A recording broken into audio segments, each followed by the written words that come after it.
Minsan naging lamang ka ng balita namin sa ABS nung kino-cover ka nung reporter namin noon na si Gretchen Malalad. Tapos nagkaroon kayo ng encounter, nagkasuntukan kayo noon eh. 2007. Ano story noon? Hindi, nakatulog kasi ako sa taxi. Galing ako ng laro kami sa Lucena, sama ko yung mga artista. Tapos, pag-uwi namin, birthday ni Kuya Epi yun. Inuman sa coaster, inuman, pauwi. So, nakatulog ako sa taxi.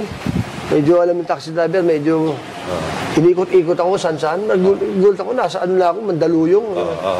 Nagkaanuhan kami. Ayun pala yun, yung taxi driver. Kaya nangyari, ako naman, siyempre, hindi naman ako para mandel. Feeling ko, tama ako. Ako yung na-detain dun sa tapos hiningihan ako ng mga polis hiningi daw ng taxi driver 15,000.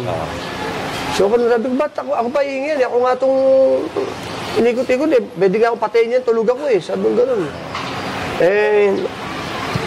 Umagahin na, maghahatid pa ako ng mga bata. Kasi madaling araw nun eh. Dumating si Ma'am Gretchen, kinausap ko, si Gretchen, tapang din eh. Sabi, Ma'am, parang awa mo na, huwag mo naman ako i-cover. Mga anak ko, 3 babae rin, papasok sa eskwela mamaya. Lahat ng pakausap ko, wala, ayaw ko tantanan. Wala ko pumunta sulo, kahit sana, ayaw ko tigilan talaga eh. Sabi, inaano rin ako eh, niinis ba? Ayaw maabot sa ganun. Ayun, nangyari, natuluyan ako. Sinakal mo ba siya nun? Hindi naman, ko lang, sinasalag ko lang kasi alam ko naman, kakilala ko din siya. Parang kami taga Greenwoods yung araw. Okay. Taga Greenwoods ako, Greenwoods din siya. At saka barkado ko rin yung mga yan. Siya, close din ako kay Munsur, na Rosario. Si Alvin Aguilar. Por mga ka-close friend ko yung mga yan, nakakilala niya rin. Kaya nagkataon nga, nakainom din ako nun.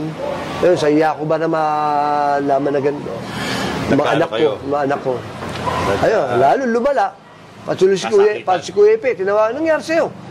Sabi ko, naku, Kuya Epe, napasama. Bung, drug test ka, ay, walang problema, hindi ako nakadrugs.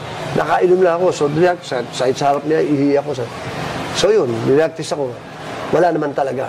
Kaya lang yan, naging, laki storya dun eh. Hanggang sa city namin, sabi ko, ikaw naman, binibigyan, sabi ko, papay na, willing na ako magbigay ng 10,000 dun eh. May material sa akin, 5,000.